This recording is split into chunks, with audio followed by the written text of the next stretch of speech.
think it was 66. We were at Chelan. Either 65 or 66. 65. Was it 65 at the Willow Tree Fire? We were given the job of tying off the top,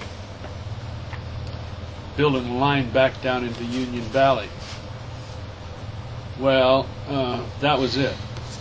We loaded up, went up there and started building a line, and nobody said, well, where's the line tied in down to the bottom? Where's the anchor? Where's the communication? So on. There was none of that. About midday, about 2:30, I got a weather report from the Ranger District that said, look out for the winds. And at about 4:15, that fire came at us. Well, we were building line, but we also tied it into a wheat field. And that wheat field we went back into when it blew up. And I think the crew people who went through that, it wasn't as horrendous a threat as the story would suggest. A green wheat field, you couldn't burn it with a blowtorch. But damn few people knew that. So that's what we did. We went right out in that wheat field, knocked down a bunch of it, got laid down and let her come over the top of us. So that was the only time that I know of in the history of this crew that it was actually in a burnover situation. Unless you guys can correct me. I agree. Yeah. That lesson never left me, not in all my career. And the people that were in that crew stayed put. They knew they were safe, or they were willing to put for it. Nowadays, I think a lot of the crews are not as trusting of the management. That sometimes gets them into trouble. And hopefully someday they'll get the word out. You know, these crews are hardworking and they deserve special treatment as far as I'm concerned. When I was IC in California on the Shasta Trinity, we had several fires that we were managing at the time, and I was constantly checking the roster to see what the incoming crew was and where was the Entiat Hotshots. Because I needed them to do a job for me up in those high ridges. You know, it wasn't getting done. But they never showed. They were someplace else. Probably having a picture.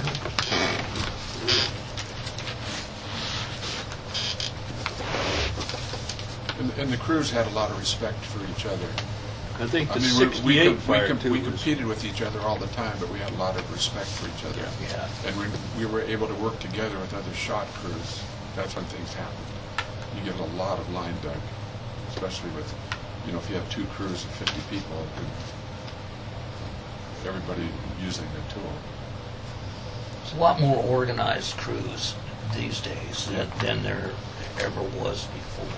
Well, there's more supervision on the crew. Yeah, and more crews. Yeah, more crews. OSHA's involved now. I think there were, last year was What's the size of a 106 squad hotshot now? crews in the country. So 5? There's 20 people. Just a one. It's called one squad. You have a saw squad and a chief. Right, you have a saw boss, Yeah. you have a line boss, digging boss, you have two squad leaders beside that. And a super- In 20 people? Right, you're lucky to have, what, 6 or 7 people digging on that. It's not going to work. And they cut it back to 20 from 25, so that makes that cut back quite a bit too. Yeah. The optimum number is 25. But because of transportation limits and OSHA requirements, and I don't disagree with them, that reduces that crew down. They're organized to dig line. There are diggers and cleaners and watchers and scouts and foremen who have to keep the crew safe and headed in the right direction. And that works out as best. 3 squad leaders, a foreman, and 21 people. That way you can drop off people to watch spot fires Yeah. and stuff like that. You know, it's really hard to do that when you don't Yeah. have enough people. You actually have more people swinging the tool. It's 25. You can build line faster. You can cover your hind end Yeah. better. But like I said, I don't know if line building is a priority anymore. If I it's don't think so structure either. protection, I think is number one, probably, right? And There's a lot more indirect, I think, nowadays than there used to be direct. They go a little farther back because of perhaps more,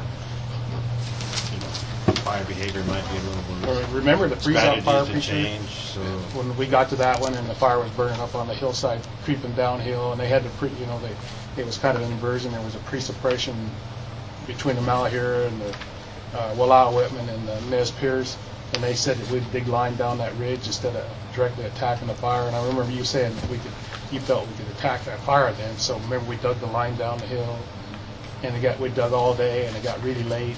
They couldn't pick us up with the helicopters because everything happened. So we stayed out all night. Then the next day we got up and there was all that tussock moth in that day. It went up on that ridge and it all just blew up the next day.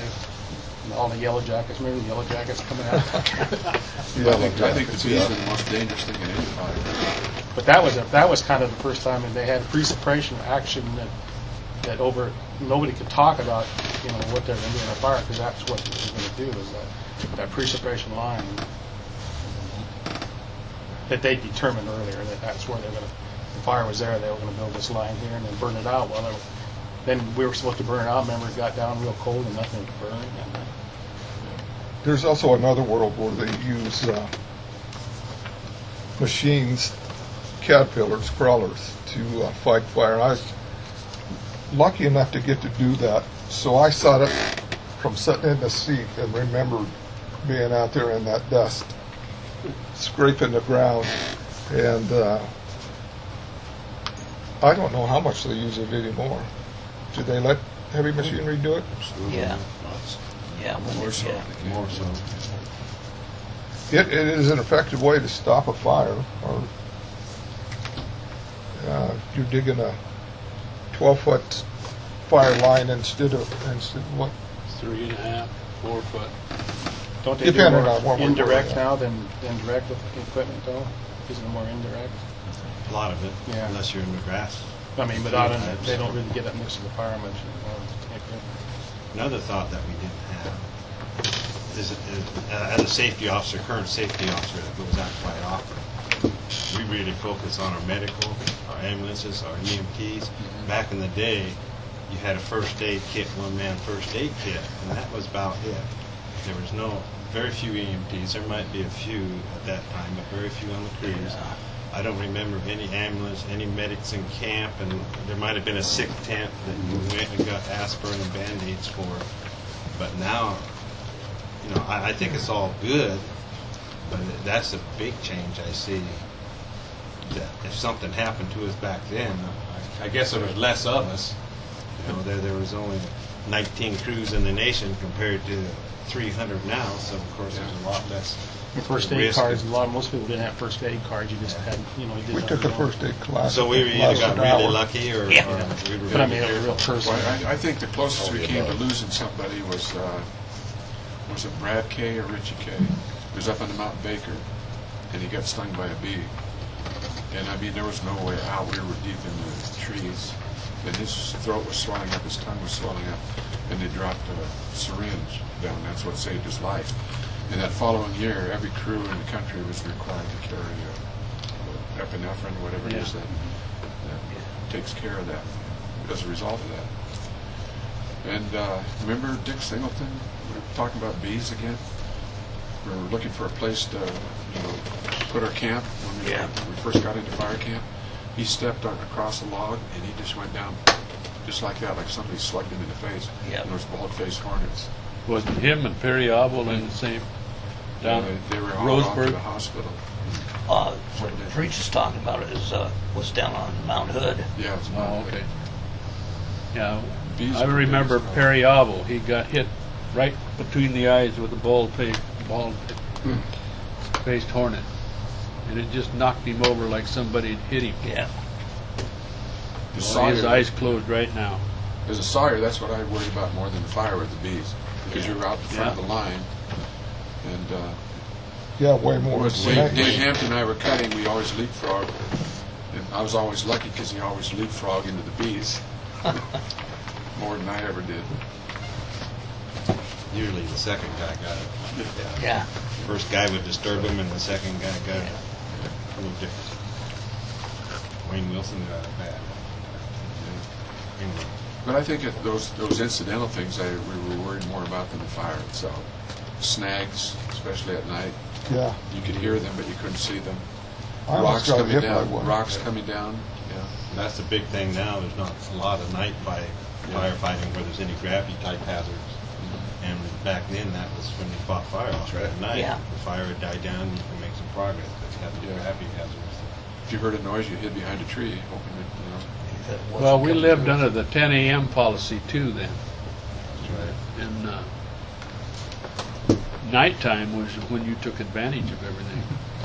When it got cool, so you could handle it. The winds died down, so on. And now they don't hardly have night crews, do they? Not that much. Just mainly patrol and Yeah. stuff like that. Or maybe there are some swing shift operations where they have late in the afternoon, go to 10, 11 o'clock at night, on burnouts especially. School's still out on me for One story, Billy That Burton and I, practice. we were sawing at night, and we could see all this, burning stuff. There's a log not too far above us. And that log cut loose. I still recall it very vividly. Sparks and flames and everything coming at both of us. So all we did is pitch our saws, and I jumped, and I felt something on my leg. I said, oh crap, I'm going to be crippled forever. I got up, and Billy Burton jumped on my legs. We missed everything. It rolled right, it bounced right over both of us. But I thought I was dead.